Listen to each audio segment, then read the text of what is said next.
track. Hi everybody, I'm Alex Casalboni. I'm a technical evangelist at Amazon Web Services. And today we're going to attempt something that doesn't happen a lot on stage. So we are going to do some live coding. So please, we don't have coffee, but please stay awake with me, help me. There will be typos, there will be all sort of mistakes. It's on stage, right? It's live. So help me, stay awake. We will have coffee after this. It's the last but one session, so bear with me. We're going to do it in 30 minutes, and you can do the math. We have 45 minutes, which gives me around 10-15 minutes to tell you why we are doing this and to tell you a little bit about why does it even matter. Okay, 20 words about myself. I'm a software engineer. I've been doing web development for a while. I've been a startupper. How many of you are in a startup right now? Yes, a few. So you know what it is. It's fun. It means you have no money and you are rushing. That's the whole point. I'm a lot into serverless. Maybe you have heard of it. Maybe you have heard of Serverless Days, which is a conference I organized in Milan. I've been a customer of AWS for a while. Another raise of hands. How many of you know what AWS is? Okay, yeah, that I can skip that slide. Nice. So now I'm not a customer anymore, but I can still share with you good stuff today, hopefully. So that's the agenda. Nothing crazy. Quick intro. What is serverless? Why it matters? Why do we even care as developers? We are developers today, most of you, I guess. And then a little overview of how Node.js has been supported by AWS Lambda, which is our function as a service offering within AWS. So how you can do, how you can, deploy your Node.js functions and how it's been supported so far, and how it will be eventually. We are not done there. And then live coding. So it will be around 20-25 minutes. If we finish early, happy to take your questions. And if we don't have time, we will have a coffee break afterwards. So quick overview. What are we talking about? What is serverless? I want to keep you awake. So again, show me your hands. How many of you know what is serverless? Why am I even here? you don't Okay, so I'll make it quick. So if I had to describe serverless in a few words, I would just say, as a developer, you can stop caring about serverless. And you will tell me, I already don't care. Yes, it's fine. I know the feeling. But sometimes you have to care, because sometimes the server goes down and you have to build your service, your platform, your API to be resilient to failures. And maybe you have an operations team or an external DevOps person, okay? So the whole point is, do you like that? Raise your hand if you like that. Don't even try. Nobody likes that. Why? Because you want to own what you have built. You want to be the final, not only, but your team as a developer. You want to own what's there. You want to be aware of what's going on. You want to be able to monitor it. You want to not think about how you can get it scale, especially if you're a startup. Okay, today you have 10 users. Next month you will have 1,000. In 2 months, you want to have 1 million users. Do you have time to rewrite your whole application just because now you are at scale and it needs to scale horizontally and you need 1,000 machines? Okay, that's not fun. That's not what we want to do. As a developer, my code should be final if it works. I don't want to rewrite it entirely just because now I have to run it at scale. So the point of serverless computing, which might sound like a buzzword, so let's talk function as a service for a little while, is about not caring about provisioning these machines, not caring about securing and patching all these operating systems with daily security patches. That's not what you do today, but if you want to be the full owner of what you put into production, somebody has to take care of that. So maybe you already are in the cloud, maybe somebody else is taking care of that. The magic with serverless is that all of that layer, below your code is managed by the cloud provider. Advantages, you can scale up to infinity without changing your code, and you can scale down to 0 without changing your code. Meaning, if you're a startup, you pay 0 if we have 0 users. You pay very little if you have 10. Actually, there is a free tier that allows you to have up to 1 million invocations per month of your Lambda functions completely for free. So I have seen startups running this kind of architectures and system come entirely for free for a couple of years. So think about it. The advantages that you may not think of are about availability and fault tolerance. So maybe today you're not taking care of the machines where your services and APIs and applications are running, but somebody is. Okay, with this, that somebody disappears because we take care of that. Okay, we take care of the hardware maintenance, the operating system maintenance, of the multiple regional, like multiple data center availability of your applications. We automatically deploy your apps to multiple physical data centers so that even if a whole building goes down, your app is up. So you don't have to take care of that yourself. So a lot of people think, okay, but serverless is more expensive if I look at the hourly cost. It is. If you look at the hourly cost, it is because it includes features and man hours that you don't have to invest anymore. So think about it. And by the way, you pay by 100 milliseconds intervals. So if your functions are executed for a second, you pay 10 intervals. Think about that. You're not paying by the hour or by the month. There is no license. So it's cool. It's not only about how you put your code in there and it runs and all the benefits. It's also a shift, if you will, about how you think about your architecture, about how you think about the data that flows around your architecture. So you want to start thinking about events, not about processes, not about sockets, not about machines, not about all this infrastructure that we are hiding. We are making it completely transparent. And you can start thinking about events. So your functions are executed only when something happens. And when something happens, we call it an event in natural language, right? So there is a new file on our object storage, Amazon S3. That's an event. You can run your function when somebody uploads a file. Cool. So no more file uploads manually in a server and then temporary storage is out, and that's not fun. Or there is a new record in database, you want to run a function, or there is a new user that signs up into Amazon Cognito. Cool, you can run a function, send emails, do all sort of things. And this event-driven way of thinking allows you to decouple systems, to build architectures that are more resilient, because you are decoupling who generates events and who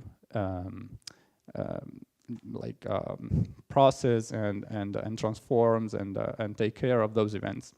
So it's a good way of designing your microservices architecture. What is supported as far as languages?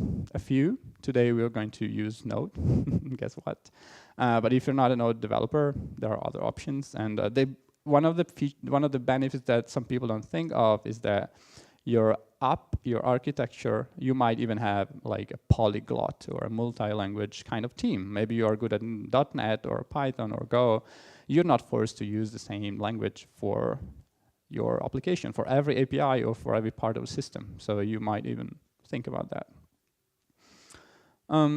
Again, we think about events. There are a lot of events supported built-in, natively available in the platform. You might have objects. You might objects or NoSQL database store, or you want to do real-time data ingestion, or maybe a user authenticating a system and you want to manage login, logout, sign up, password forgot kind of events, and you want to run code when that event is start to exist. Or maybe you have, even HTTP can be an event. So an incoming HTTP request is modeled as an event. So your function will see an HTTP object event coming, and you process that and return a response. So interesting way of thinking about it. Or even if you're doing functions orchestration, we don't have time for it today, but it's a cool topic. Or maybe chatbots. Maybe you are building a chatbot application, maybe an Alexa skill. Okay, Alexa is backed by AWS Lambda as well.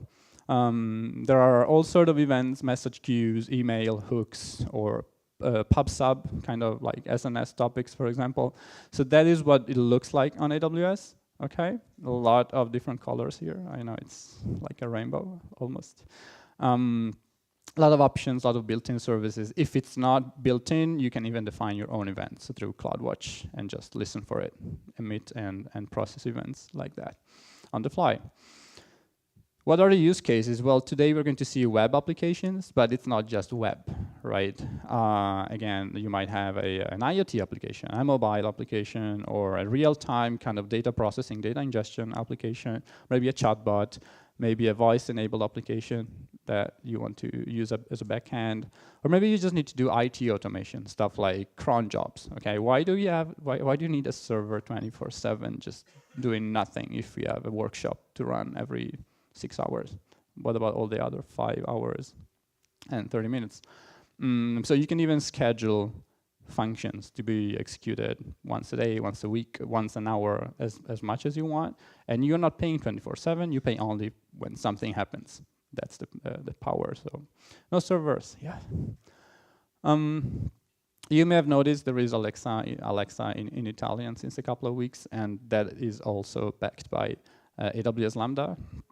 But it might be one of the easiest use cases to get started. So if you go into the Alexa portal, you will almost transparently be using AWS Lambda. So usually your functions should have two characteristics. One should be stateless, possibly idempotent, meaning you can run it twice and you're not destroying the system. So Alexa is kind of like that when you're given the state at almost every invocation. So the code itself does not depend on state, but it will get it as an input. So never store state in memory, never store state in local storage. Use external services, could be Redis, could be some kind of built-in integration like Alexa. You may know this thing as well. We just announced an AWS region in Italy coming 2020. So if you didn't know this, it's 2 days ago. Just in time for this session.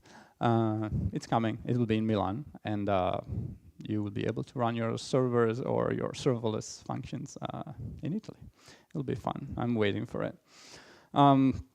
I can share with you that I started doing this stuff in 2014, 2015 when Lambda was announced, and I can share with you that it was a new thing. Like a lot of people said, it is not really happening, it's just a new experiment. I can tell you now, 9 of the biggest 10 accounts of AWS are using Lambda.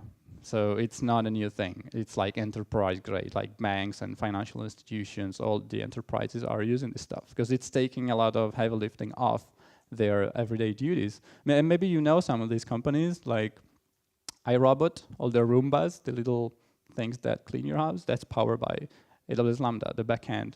So they are powering like more than 2 million robots today with a spend of around 15,000 euro per month.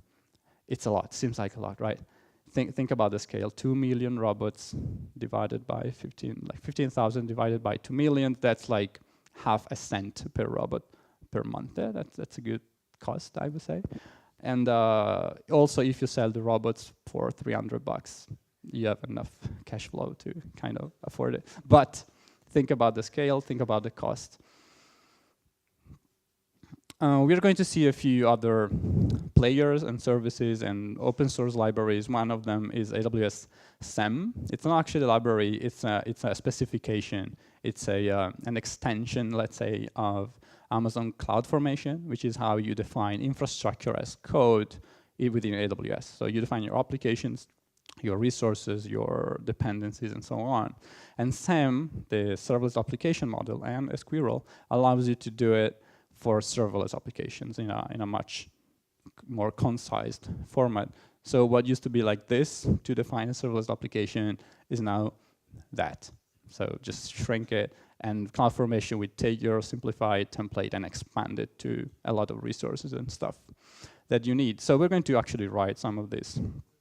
We're going to use another tool. This is also open source on GitHub, which is the SEM CLI. So it's a local tool to emulate your Lambda functions and your APIs as well. So we're going to use it on the machine just to test and debug and do stuff with our Lambda functions. We are actually using it also to deploy our functions at some point. Okay, quick overview of Lambda and Node. It's been actually one of the first runtimes. Node.js has been one of the first runtimes to be supported by Lambda. And let me show you more or less what the timeline looked like. So it was 2014. We announced Node.js 0.10.4. So it was a long time ago. A couple of years later, actually a year and a half later, 4.3.2, March 2017, Node 6.10, and now we are at Node 8.10. Okay, I know it's not the latest. So how many of you are using Node 9? Nobody? Node 10? Node 10? Node 11? Ah, you are a pioneer, man. So there is a question mark, not because I want to create hype, just because I don't know, really. This question mark. It's about what's coming into the future. And as you can see, we have been adding support for newer runtimes. We are stuck now with 8.10. I understand it's not the latest.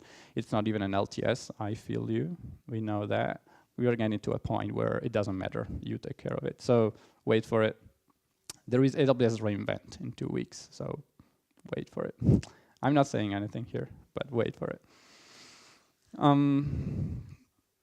Don't say that I told you.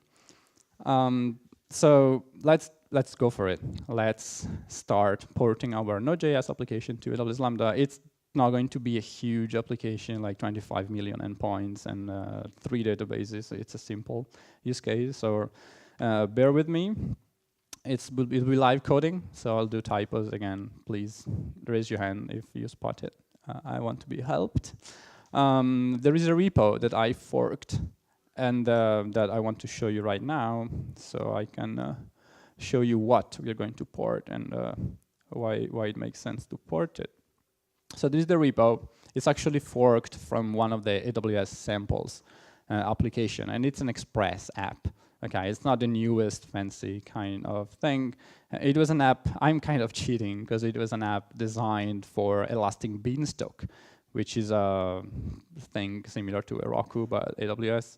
So it allows you to just bring your code and it will run the machines and scale out and do stuff for you. So it's already using DynamoDB, it's already using the AWS SDK. So we're not migrating an app from another cloud, we're not migrating an app from something weird. It's still within AWS, but I have a chance to show you how you migrate a server full application to a serverless application without wasting 3 hours of your time. So let me show you what it looks like. I already forked it, cloned it locally. So this is more or less what the app looks like. Can you see it? It's a bit small, it's fine. So the app is one file, so it'll be easy to migrate. It's actually a landing page for whatever startup, and there is a sign up endpoint to sign up email and name and a couple of more fields. Let me show you the code. It's nothing crazy. It's doing some cluster magic there that we are not going to need. And then it's going to configure the SDK, creating a couple of clients to invoke other AWS services like SNS and Dynamo. It's reading some environment variables, and then the app is there. There is a view engine, like the actual HTML page is rendered server side, and we are going to fix that. We are going to have a static web page so that we can separate client and front end and back end. So there is a static, not a statically, there is a slash kind of homepage page with a couple params, and we're going to destroy it. There is a slash sign up post endpoint that will take care of saving the data somewhere. So it is using DynamoDB. So there is a put item invocation there, and the table name is read from environment variables. The item is constructed here. So we're not doing anything crazy. There is also a condition. It expects the email to not exist already. So there will be a special case in which, okay, the email is there. I want to give a special message. And there is also a little bit of callback hell in here. So we also want to fix that because we can use async await with Lambda with the runtime 8.10. So let's try to also refactor a little. As you can see, if the error is conditional check fail exception, it means that the email is already there. So we are returning a different status code. If everything goes fine, we are also publishing a message on SNS. It's a simple notification service. So maybe we want to send an email or to do further processing. So it's just publishing a message there. We're not going to extend the system, just to port it as is. And that's all. Server, up, listen, port. We don't need all of that because Lambda is doing that work. So I have written, because I'm a very good person, I have written a porting plan. So we have an agenda to follow, and we're not getting lost. So the first step will be converting that dynamic view that we really don't like into a static web page. So we can separate it, maybe put the static part on S3 and serve it through an S3 static website. And then we want to convert this application and make it an AWS Lambda handler. A handler is, the entry point of your Lambda functions. We want to remove some dependencies and do stuff. Okay, there the code part will be more or less done, but we want to also bring this stuff into production at the end of this session. So in 30 minutes, we will also do some of the DevOps part, if you allow me to use the DevOps term, meaning we want to define our application as code, infrastructure as code. We don't really have infrastructure, let's say application as code. So we want to define our app and use CloudFormation to deploy it to our region. Maybe tomorrow we want to deploy it to another region. So it's ready to be deployed and maintained and versioned. There will be a few final refinements, like there are course errors. It's not impossible to fix. Let's try to do that. Maybe you want to do local emulation of the Lambda function, so I can show you how to run the function locally on your machine. Maybe you are offline, maybe you have no internet for a while. You want to be able to do that. And a few more nice to haves, like how do you tail your logs from the local function to the remote function. Okay, let's get started. So I'm not cheating, now we are actually doing the thing. So first thing first, we want to remove that dynamic view, okay? So this is the EJS view. There were a few dynamic sections, like for static path. Okay, let's simplify all of this. As you can see, it's just a static page with a couple of links, with a like error versus success messages just there to show and hide. There is some text, and we're going to render the website as soon as possible. And then there is a modal. So when you click sign up, there will be a modal, and you can enter your data. So there is not much to change it here. And then there is some JS client-side code to, it's jQuery, I'm sorry, I didn't choose it. I know. But we're just posting the form serialized into this /signup, which after the migration will be handled by Lambda, right? And then we just switch the messages. Beautiful jQuery UI handling. Okay, what do we need to do? Let's just make it static, okay? Very boring thing. Let's remove all this static path thing. It will be / whatever. So let's remove this. We don't, okay, there was like some theme configuration. We can skip. Let's skip all of that. It's not really critical to the success of this application. Actually, let's use one theme at least. The themes that are supported are, I can't even remember. Let's go back here. Oh, actually they will be here somewhere in the static folder. Bootstrap, do you see them? Help me guys. CSS, theme. Okay, what theme you like? Amelia, Default, Flat List, I don't even know them. Which one? Default, sounds good. That's a good choice. It's supposed to be good. Okay, so we are removing all the dynamic stuff that we don't need. I'm probably breaking stuff, so stay awake if you spot it. What else do we need to remove? Okay, there was like a Flask debug. I don't even know why Flask is mentioned. It's supposed to be a Node app. Let's keep looking. There is no more dynamic section, so we probably did it. Oh no, there is some. Okay, the theme is default. Anything else I'm missing? Yeah. This is broken. This is just boring, I know, but we need to do it. So we're just removing all the dynamic sections. So we have a beautiful static page. Looks good. Do you spot anything? No, looks good to me. I know, sorry about the Small window. It looks like we are good. So this page should be completely static now. And what we are going to change then is probably this /signup, because we're going to invoke an API somewhere which is not in the same domain. That's why we'll need to fix cores. We are also posting like data form, not JSON. So we may want also to change that. So we have a JSON API, not like traditional data posting, like if it was a form. We want to post JSON. That's a good practice, right? Okay, so the static part is good. Let's go back to our porting plan. Add JSON serialization. Okay, we can do that later maybe. Define a script to bring this stuff into S3. So I've already created an S3 bucket. This is the AWS console. So I have this serverless sign up, because that's what we are doing, bucket. So let me add, maybe let's do an npm script, okay? Let's call it static.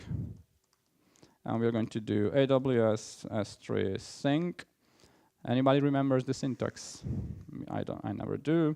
So let's use the documentation. So AWS sync allows you to take local files and a folder and just bring it all to S3 in a recursive way.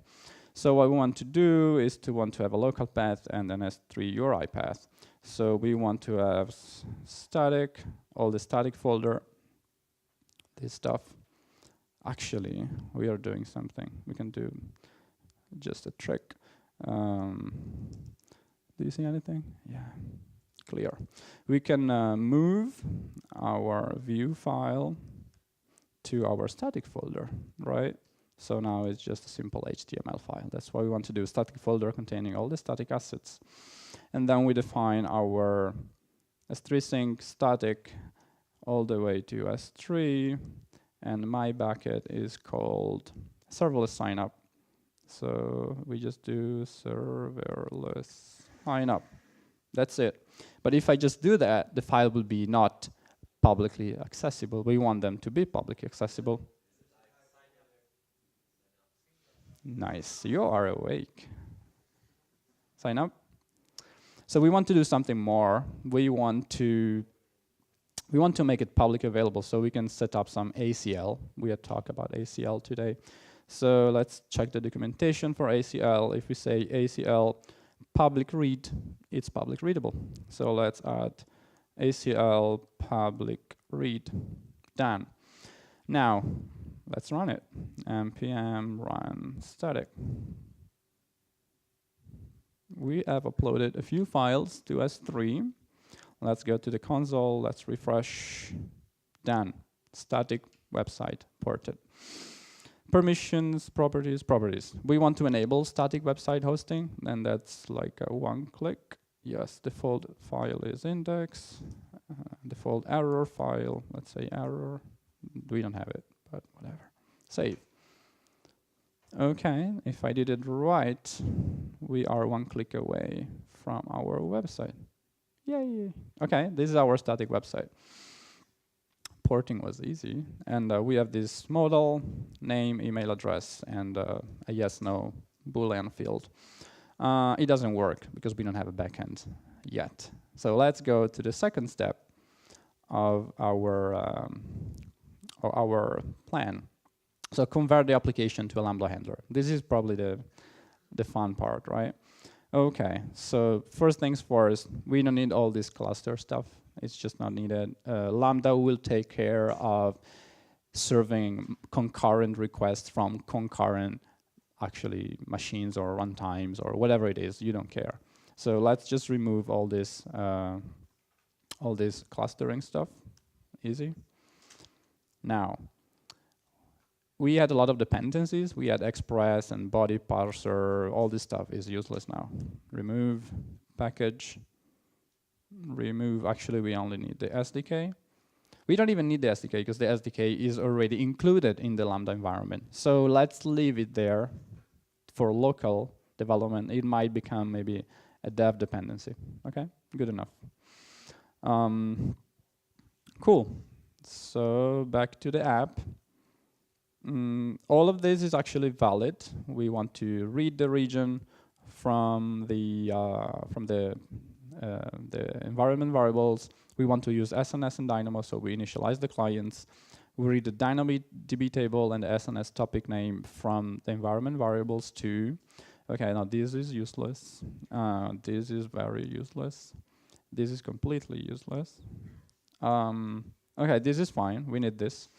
So exports dot lambda handler equal. Let's use some cool syntax like event context. That's what we need. And more or less, this code is fine for now. Okay, this is our lambda handler. Did I do it right? Yeah, this is not needed. Okay. All this port binding is also useless. So that was 60 seconds. Did you count? Anybody counted? Okay, so what happened there? We have a lambda handle. It is a function, a Node.js function, and it will be the entry point of our lambda function, okay? We will receive an event and a context variable as input. Now we can do something better because we don't have the request anymore, so the request parameters will be part of our event. So let's do something like const body equal JSON parse of event.body. So in our event, we will get an HTTP request because that's the API gateway lambda way of integrating one another. And we will have a body parameter. That body will be a string. So, okay, good enough. We can parse that string, and we want that string to be a JSON. So we are good. So our body will contain email, name, preview access, and theme, which is what we expected. So let's slightly refactor this to be just body. Good, easy. This logic is fine. We are putting an item into dynamic table. All the logic didn't really change. But we have all this callback hell that I really don't like. So let's do something like async. And then here we want to do a wait. You are awake like crazy. Thank you, guys. And then we want to do promise because the SDK doesn't do promises by default, so you have to ask for it. Okay, so we are putting an item. Let's do try catch because we like. Oh, sorry, this is Python syntax. Oh, sorry, I said Python. Okay, let's do that. Let's catch errors just in case. So what happens if there is an error? This was the logic, right? So let's kind of copy the same logic in here. If there is an error, it all depends on the status. If the status is conditional check failed, it means that the email check failed. So we want to return the 409 status. I don't even know what it is, but let's trust the logic. We are not refactoring. If everything went fine, we wanted to do SNS publish. So let's copy all of this here. Wait, good. And promise, looks good. So we are just publishing some, a recap for people to maybe receive an email of all this email and naming and stuff. Let's do a try catch here too. Nothing complicated, catch. Good. So if there's an error, we want to do exactly what we did before. Okay. Yeah, we have the request reference. Let's fix that everywhere. Okay, body. Good. Done. So I think I lost the part of the code that was doing OK 200, but we'll get to that. So what do we need to return if the request is OK? We need to return a specific object with body and status code so that API gateway will take that and return it to the client. So if everything goes fine, we want to just return body equal something, whatever it is, and status code equal 200. Good. Now, if there are errors, though, we cannot do just response.status, right? We need to handle the status. So let's build another utility function or something like const HTTP response. We don't need to re-implement the wheel. So let's do like status and message. And okay, so here we can do return status code status body JSON. It needs to be a string if you want it to be a JSON object. So we do JSON stringify of something like message equal message. Okay, nothing crazy, just some standard logic that we don't want to implement everywhere.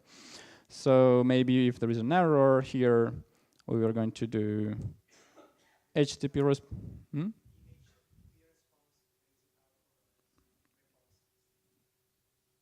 I don't see it.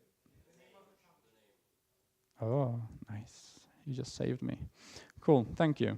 So we want to do HTTP response, the status, which here is just a variable, and the message, which could be, I don't know, KO, whatever, something went wrong.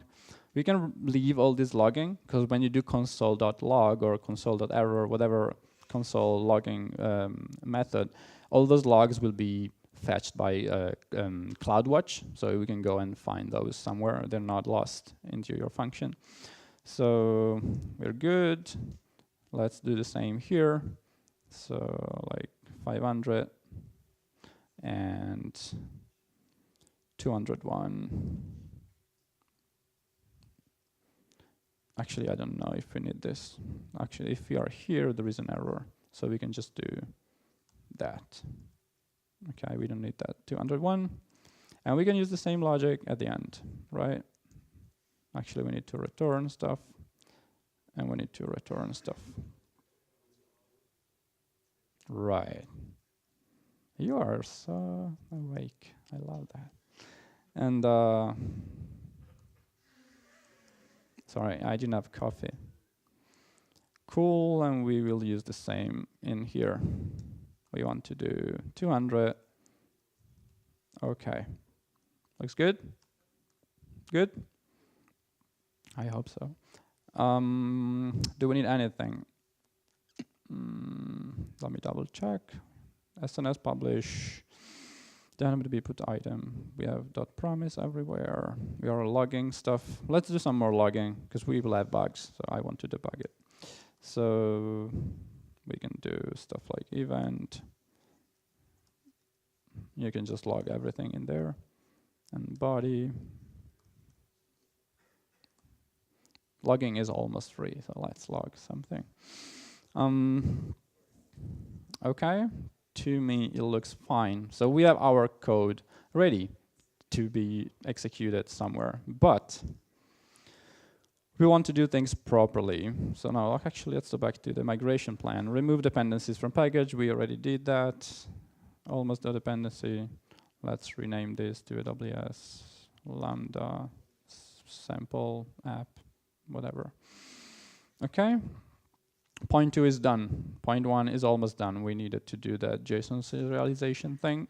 And we can now go and define our template. Okay, so let's go and check what AWS SAM looks like. This is AWS SAM. It's on GitHub, Serverless Application Model. I have terrible memory. If you know me, you already know that. So I'm not going to type all of this stuff. I'm going to use the documentation samples and we customize it. So okay, what do we need to do? SAM allows us to define a template, a YAML or JSON template. Let's do YAML. I prefer YAML. Who prefers JSON? Sorry, did you know that you can paste JSON into YAML? Because YAML is a superset of JSON. Sorry, I just like to remind people of that. So if I do YAML, I can use your JSON, but if you do JSON, you can't use my YAML. Sorry. So I'm going to touch template.yaml, and we are going to create a YAML template. Starting point, so we have this transform. That's how you define that your CloudFormation template is going to use the AWS SAM transform. It's just a way to say, hey, just transform my stuff, make it better. And then we have a set of resources. We want to have our Lambda function. This is the logical name.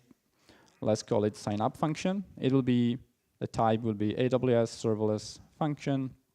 We can define where our code is. So our code is actually within the app folder. So we can the code URI app. And the handler is in an index.js file. So index is fine. But then the node function that we are using as an entry point is lambda handler. So let's use index.lambda handler. Easy. We want to use node 8 because we used async 08. And code URI, actually this is the right code URI. This is if we didn't do the packaging, but whatever. Okay, so this is how you define a serverless function. There are a few things missing. So first of all, we want it to be, we want to invoke it not directly as a function, but we want to have an HTTP interface on top of it. We want to invoke an HTTP endpoint. So how do we do that? Well, there is an API gateway event that we can use. We can just define events. There is a list of events that we can define. So events. And then if we look for the API gateway documentation of the like API kind of event, there we go. So that's how you define an API event. Let's call it sign up event, type API, type API, properties, the path, if you remember, should be sign up, and the method should be post. So that's all you need to say, hey, invoke this function when there is a /sign up post method API request. Good? That was 20 seconds. Now, if you remember, we had some environment variables, right? We were reading the table name that we want. We don't want to hard code parameters. We want to read them from an environment variable. And with Lambda, you can set up environment variables. So let's do that. Again, terrible memory. So let's look for the globals. Okay, so we can define here all our environment variables for our function. Globals, function, the runtime, we already set up it. We can set a timeout, maybe one like 30 seconds. The handler we set up already. Environment, variables, and then we set up name and value. Okay, we needed a few, so let's use them. The region one is already there because Lambda set it up already. So we want to have the table name. And I have no idea what it will be, so let's leave it data table for now. And we want it to be, we want new sign up topic. Same thing, no idea. No idea. So the trick here is that we want to use this template to deploy the function, and not just the function, we want to deploy the whole stack. And the whole stack is not just a function. We will need a table, we will need an SNS topic, we will need all this stuff. So I'm not really cheating, but all this stuff was already defined here in this like EB extensions folder in the repo. So I can just kind of use it if you allow me. So this was the DynamoDB table. So let me add the table to, I copied too much. Okay, so let me add the table to our resources section. So in the resources section, I have a Lambda function, but I can have anything. All the CloudFormation resources are supported. So I have the startup signups table, type DynamoDB table, and all these properties were already fine, so I'm not touching it. Read and write capacity is about how many queries per second you can do. Basically, we are fine with one. We also needed the SNS topic. So let's copy these resources as well. This was part of the stack, but now we want to do a serverless application. So we need it all in our SAM YAML. Okay, so here we have a sign up queue, just type as SQS queue, and a sign up topic. SNS topic, all the properties, these are supposed to be okay. Actually, this is something specific for Beanstalk, so I'm going to just use my email, whatever. Okay, don't do this at home. Don't hardcode emails, but eventually you can configure this as a CloudFormation parameter. So when you deploy, you take it as an input. Let's skip that, it's boring. Then we have a policy that will take the messages that we put into SNS, and we'll also write the message into an SQS queue, just if you want to do further processing. But today we are just migrating the app, so let's not go into the details. So what happened here is that we have now defined the whole stack, the whole application that we can deploy to my account, to your account, to his account. We don't care, it's ready to be deployed. And how do you think we are going to fill these environment variables? Well, we have defined the resources, the corresponding resources. So what we can do is just ref and the logical name. Good? Actually not, because ref will give me the table name. So I need to take the arn. No, I'm good with the table name. Wrong, just wrong. And I will need the sign up topic as well, which is called sign up topic. So another ref, sign up topic. Okay, just by doing that, when I deploy the stack, I'll be provisioning these resources, and I will be passing to my Lambda function the correct variables. If you notice, I don't even know what will be the name of the table. It will probably be some logical name like startup signups table with some random suffix, right? Because every time I deploy this stack, I want the table to exist. I don't want to have naming conflicts. And the magic is that I don't even care what the table name will be. I care about the logical name for now. There are a few more things that we want to do, because by default, your Lambda functions have zero access to any other resources, right? Security is important. So when you deploy a function, okay, it can invoke APIs, it can do stuff on the internet because it's there, it has access to the internet. But if you want it to read a specific DynamoDB table or to push messages, publish messages into an NS topic, you need to grant permission for it. It's not for free, right? So we need to do it. Let's do it. How do you do that? Let's look in the documentation. Policies. There is a field named policies, and here I can define either ready-to-use managed policies, or I can define my own policies. Okay, so let's do that. We need the AWS Lambda execute default policy for sure. So here in my function, I'm going to add policies and the Lambda execute policy. This is managed. It will just give it basic permission to log into CloudWatch and to do basic stuff. And then we need to add a couple more to provide it read and write permission. So I'm also cheating a little because there was already an IAM policy file here as part of the IAM documentation out of the Elastic Beanstalk project. So I could in fact use this, even though it is JSON. Let me show you that you can put JSON into YAML. Risky. This is valid YAML, guys. Huh? Okay, but let's simplify that a little. I want you to notice a couple of things. First, these two policies were not optimized at all. They were granting DynamoDB put item on every possible DynamoDB table. Star. Don't do that, ever. Not even during development. It was also providing SNS publish permissions on any SNS topic in the account. Never do that as well. So we want to improve it. Okay, we are just porting, but when you port and you find a security potential issue, you fix it. So let's do that. Let's fix it. So let me allow me to copy and paste this one, because this was stupidly wrong. Okay, so this is our new custom policy. We want to allow DynamoDB put item on which table? On the table that we just defined, right?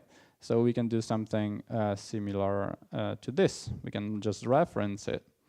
The problem is that this kind of IAM policies, identity and access management policies, require not the table name, but this ARN, an Amazon resource name, which is like a long ID with a lot of data in it. So we cannot just do ref table. We have to extract the ARN, the resource name, the physical resource name. So let me finally use Google to find out how we do that. So cloud formation get at DynamoDB. So there is a way to do that. That's fine. Okay, there is a get at, and there is a short syntax for it. It's get at logical name dot attribute name. Okay, let's use it. So we can do get at startup sign up table dot ARN. That's going to extract the ARN for me. I don't have to hard-code it. And let's do the same for SNS.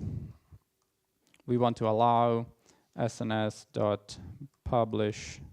Is it right? Put item and publish. Yeah. But not on the table. This time you want to do it on the topic. So same thing. Dot ARN.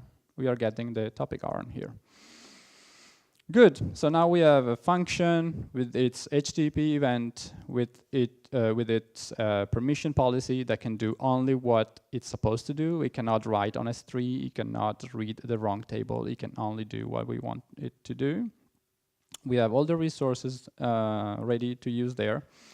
We can finally maybe define some commands to deploy this stuff. So maybe I can show you that it works. So let's define another script.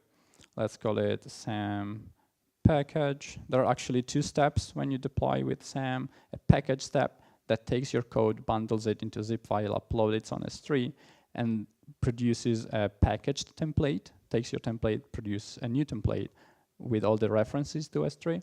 And the second step, which is SAM deploy, that will deploy our stuff. So also this stuff is on GitHub. This is the SAM CLI repo. And here I will find the comment. So SAM package, it requires the input file, the output, where it will put the package template, and the S3 bucket where to put all this stuff. So let's do it. I don't want it to be multi-line, so let's do some magic. Cool. And that's our SAM package. I missed one. SAM package template file is actually just here, template.yaml without the A. We want it to be like template packaged YAML. And where do we want to put all this stuff? Well, I created another bucket already for just this file. So serverless sign up packages. So we have this bucket up here. Let's use this bucket to deploy our code. So our code, our artifacts, if you're using other languages that are compiled, all the compiled artifacts will be put into a zip file in this bucket. So you can have a history of your artifacts. If we did everything, it's going to work. npm run SAM package. Didn't work. No, it worked. So I didn't expect that.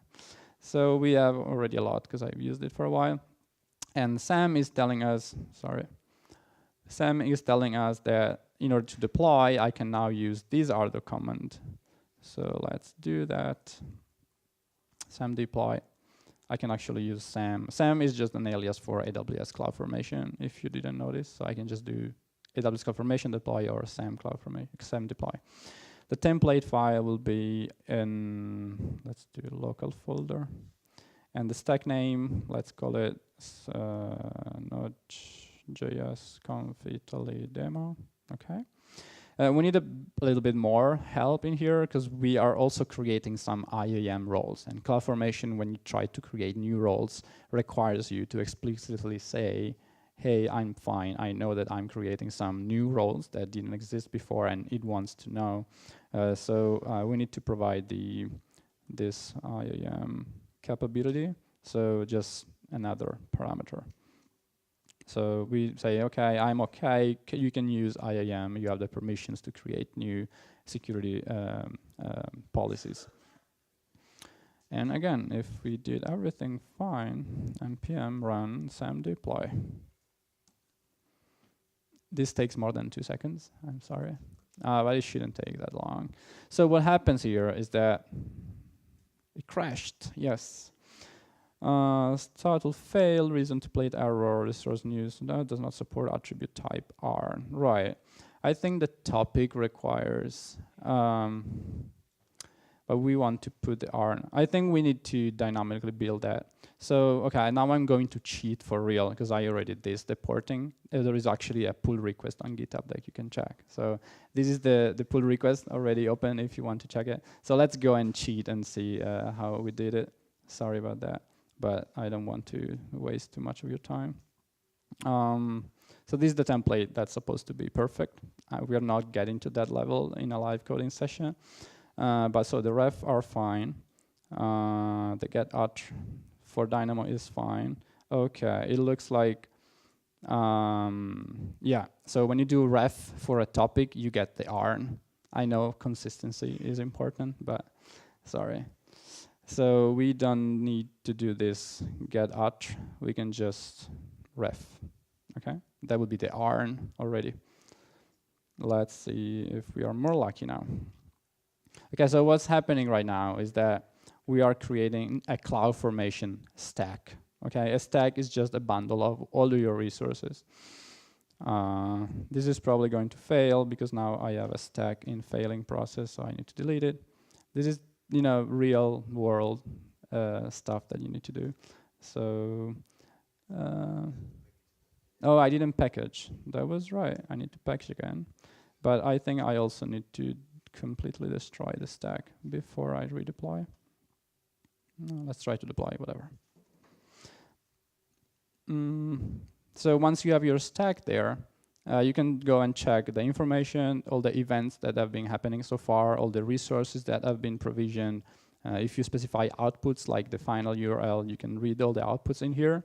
There's actually a new functionality that we recently, like yesterday, announced about drift detection. So if you deploy a stack, but then you go and change the resources manually, the configuration of your stack and the actual status drifted away from each other. So we can now do drift detection and tell you if it that happened, and what, and why, and who did it. So useful stuff. It looks like it's working. So let's give it another 20 seconds. So depending on how much stuff you're deploying, you know, it will be an incremental deploy. So if we now, after the first deploy, we change only one thing, CloudFormation will understand the status and what's changed and just change the little resource there. So the first deploy takes a bit longer, depending on what you are deploying. Let's go and see the events that are happening. I actually see this review in progress. Okay, no, it's actually started to create stuff. So the sign up function, the API gateway production stage, a lot of stuff is being created, and we can already see it here. Not really until the deploy finishes. No, we actually can see it here. So these are all the resources that have been provisioned already, and it looks like we did a good job. Yes, successfully created a stack. Bear with me another second.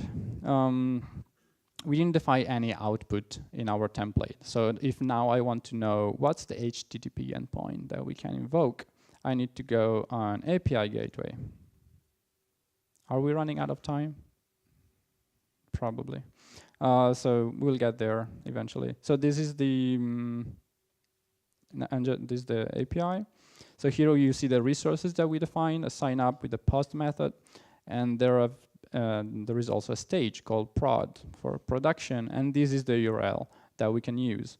So now if we invoke this URL, let's use it. Let's use Postman. So / sign up. It will be a post request, and the body is expected to be something like this, right? So the body will be raw, JSON. Okay, we expect to have like theme, name, email, and preview access. Yes, no. If everything was actually implemented right, send. We should see a response. Message okay. And we can expect the headers. It looks fine. And let's see if actually something was written into DynamoDB. So we have a table, NodeJS Conf Italy demo. I see this is the actual table name with all these random characters at the end, but I don't care. I can recognize it, and it's a unique name that I can just plug into my functions. If I check the items, it was written there, so it worked. And let's also check SQS, which is the queue, managed queue service. If everything, okay, we have a new queue with a beautiful name as well.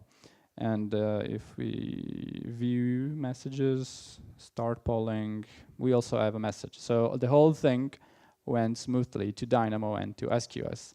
And if we now start having 2,000 invocation per second, it will handle it.